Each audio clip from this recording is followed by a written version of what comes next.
ಆಜಿ ಮಸಾಲ. ಎಂತ ಅಡಿಗೆಯ ರುಚಿಯಾಗೋ ರಹಸ್ಯವು 20 ರೂಪಾಯಿ. ಮುಂದಿನ ಸಚಿವರು ಅಜಯ್ ಸಿಂಗ್ ಜೇವರ್ಗಿಯ ಶಾಸಕರು, ಫಸ್ಟ್ ಟೈಮ್ ಮಂತ್ರಿ ಆಗಿದ್ದಾರೆ.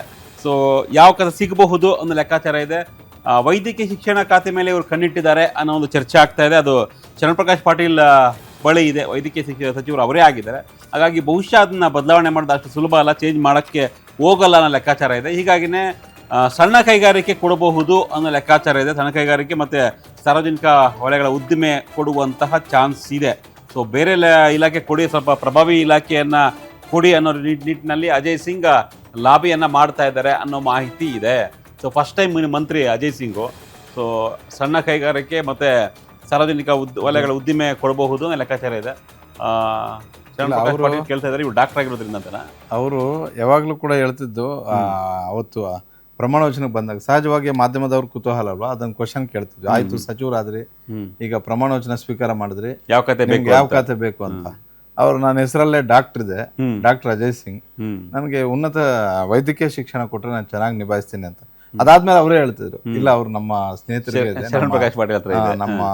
ನಮ್ಮ ಜಿಲ್ಲೆಯಿಂದ ಹಿರಿಯರೊಬ್ಬರು ಅದನ್ನ ನಿಭಾಯಿಸ್ತಾ ಇದ್ದಾರೆ, ಶರಣ್ ಪ್ರಕಾಶ್ ಪಾಟೀಲ್ ಅವ್ರ ಹತ್ರ ಇದೆ, ಹಾಗಾಗಿ ಬೇರೆ ಯಾವ್ದು ಕೊಟ್ಟರು ಕೂಡ ಮಾಡ್ತೀನಿ ಅಂತ. ಅಂದ್ರೆ ಇವ್ರಿಗೆ ಇಷ್ಟ ಆಗಿರೋದು ವೈದ್ಯಕೀಯ ಶಿಕ್ಷಣ ಇಲಾಖೆ. ಬಹುತೇಕ ಮುಖ್ಯಮಂತ್ರಿಗಳು ಸ್ಮಾಲ್ ಸ್ಕೇಲ್ ಇಂಡಸ್ಟ್ರೀಸ್, ಸಾರ್ವಜನಿಕ ಉದ್ಯಮಗಳ ಈ ಇಲಾಖೆಯನ್ನ ಕೊಡಬೇಕು ಅನ್ನುವಂತ ಒಂದು ಲೆಕ್ಕಾಚಾರ ಇದೆ. ನನಗೆ ಏನನ್ಸುತ್ತೆ ಅಂದ್ರೆ, ಇವರು ಕಳೆದ ಮೂರು ವರ್ಷಗಳಿಂದ ಕಲ್ಯಾಣ ಕರ್ನಾಟಕ ಅಭಿವೃದ್ಧಿ ಮಂಡಳಿ ಬಹಳಷ್ಟು ಯಶಸ್ವಿಯಾಗಿ ಅಧ್ಯಕ್ಷರಾಗಿದ್ರು. ಅದೊಂದು ಇಲಾಖೆನ ಮಾಡ್ಬೇಕಾಗಿತ್ತು. ಈಗ 2 ಇಲಾಖೆಗಳನ್ನು ಸೃಷ್ಟಿ ಮಾಡೋದಕ್ಕೆ ಹೋಗ್ತಿದ್ದಾರೆ ಮುಖ್ಯಮಂತ್ರಿಗಳು.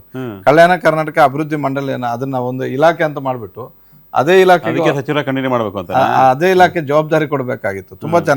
ತುಂಬಾ ಚೆನ್ನಾಗಿ ಕೆಲಸನೂ ಕೂಡ ನಿಭಾಯಿಸಿದ್ರು. ಮತ್ತೆ ಯಾವಾಗ್ಲೂ ಮಂತ್ರಿ ಆಗ್ಬೇಕಾಗಿತ್ತು, ತಡ ಆದ್ರೂ ಕೂಡ ಕೊನೆಗೆ ಮಂತ್ರಿ ಆಗಿದ್ದಾರೆ. ನೋಡೋಣ, ಯಾವ್ದೇ ಖಾತೆ ಕೊಟ್ರು ಯಾವ್ದೋ ಖಾತೆ ಸಣ್ಣದಲ್ಲ ದೊಡ್ಡದಲ್ಲ, ನಿಭಾಯಿಸ್ಬೇಕಾಗುತ್ತೆ. ಆಯಾ ಮಂತ್ರಿಗಳಿಗೆ, ಆಯಾ ಅಧಿಕಾರಿಗಳಿಗೆ ಸೂಕ್ತವಾಗಿ ನಿಭಾಯಿಸಿದ್ರೆ ವಂಡರ್ಸ್ ಮಾಡ್ಬೋದು ಆ ಇಲಾಖೆಯಲ್ಲಿ. ಇಲಾಖೆ ಮಾಡಿರೋದೇ ಕೆಲಸ ಮಾಡ್ರಿ ಅಂತ. ಸಿ.ಟಿ. ರವಿಗೆ ಬಿಜೆಪಿ ಸರ್ಕಾರದ ಕನ್ನಡ ಸಂಸ್ಕೃತಿ ಇಲಾಖೆ ಕೊಟ್ಟಿದ್ರು, ಪಾಪ ಚೆನ್ನಾಗಿ ಕೆಲಸ ಮಾಡಿದ್ರು. ಆಮೇಲೆ ಅಷ್ಟೊಂದು ಸೀನಿಯರ್ ಇದ್ರು ಕೂಡ ಬೇರೆಯವ್ರು ಕಂಪೇರ್ ಮಾಡಿದಾಗ ಏನಪ್ಪ ಸಿ.ಟಿ. ರವಿಗೆ ಕನ್ನಡ ಸಂಸ್ಕೃತಿ ಇಲಾಖೆ ಕೊಟ್ರಲ್ಲ ಅಂತ ಹೇಳ್ಬಿಟ್ಟು, ಇದ್ದಿದ್ದು ಕಡಿಮೆ ಅವಧಿಯಲ್ಲಿ ಅವರು ಆಮೇಲೆ ತಮಿಳುನಾಡು ಉಸ್ತುವಾರಿ ಹಾಕಿದ್ರು. ಕಡಿಮೆ ಅವಧಿಯಲ್ಲೂ ಕೂಡ ಆ ಇಲಾಖೆಯನ್ನು ಚೆನ್ನಾಗಿ ನಿಭಾಯಿಸಿದ್ರು. ಹಾಗಾಗಿ ಇಲಾಖೆಗಿಂತಲೂ ಕೂಡ ಅವ್ರ ಪರ್ಫಾರ್ಮೆನ್ಸ್, ಸಚಿವರು ಮತ್ತೆ ಅಧಿಕಾರಿಗಳು ಹೆಂಗ್ ಅದನ್ನ ಪರ್ಫಾರ್ಮ್ ಮಾಡ್ತಾರೆ ಅನ್ನೋದು ಇಂಪಾರ್ಟೆಂಟ್ ಅಷ್ಟೇ.